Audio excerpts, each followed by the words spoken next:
All right, Herc, you started the show talking Christian Pulisic. Well, speaking of, he and Chelsea through to the Champions League quarterfinals after Wednesday's 2-0 defeat over Atletico Madrid. Boy, they made it look easy over Spain's league leaders, 3-0 on aggregate. Pulisic started over the weekend against Leeds, didn't start in this game, but he did enter the match in the 77th minute with Chelsea up 1-0.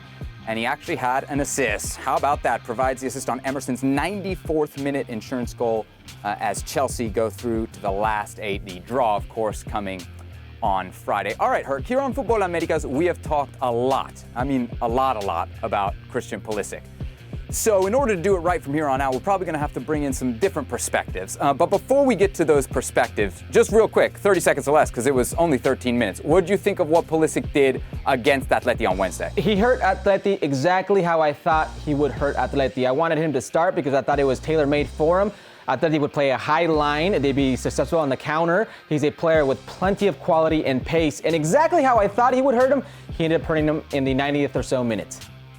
Absolutely. The second goal there, the clincher as Chelsea punched their ticket into the quarterfinals of the Champions League. And there you see some of the statistic take-ons over 90 minutes. Hey, if nothing else, he is certainly aggressive. All right, we mentioned perspective. Where are we going to get better perspective on a player in the Premier League than a guy who has won 5 English titles and a European title? Of course, I'm talking about our good friend, colleague from ESPN FC, the one and only Steve Nicol. Some of you might know him as a former New England Revolution manager.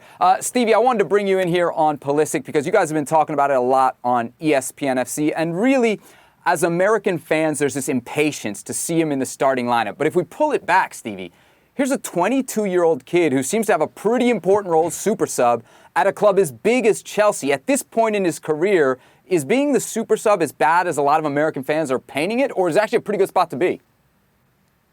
Nobody wants to be known as a super sub. I don't care whether you're 22, 32 or 42. That really is not what you want, and certainly I don't think that's what he wants. He wants to be one of the first names on the team sheet, and in a strange way, he's already been that. He's not that now, but under Frank Lampard, he got to a stage where he was.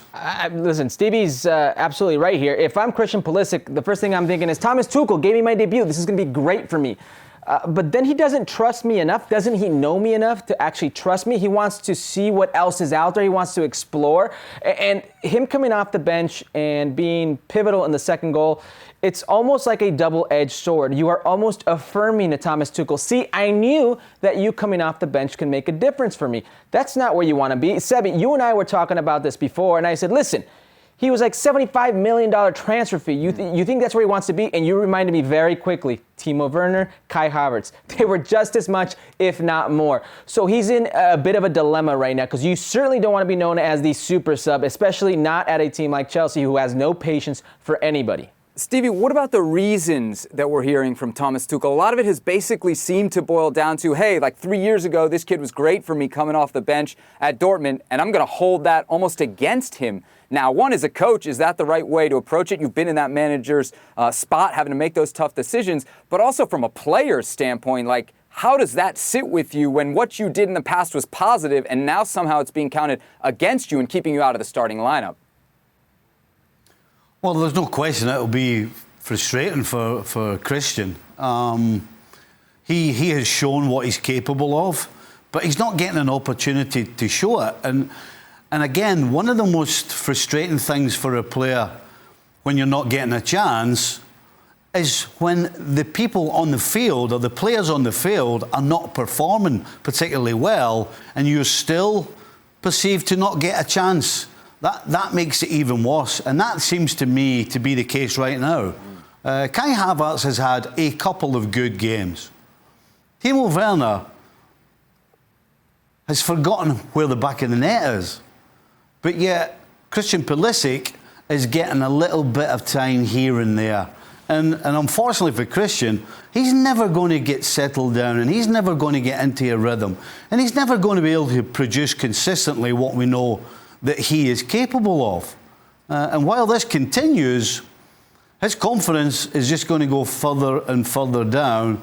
And then that means whenever he does get an opportunity, not that it showed in the Atleti game because he was very productive in the time he was on the field. But eventually, I don't care how good a pro you are, that begins to eat at you.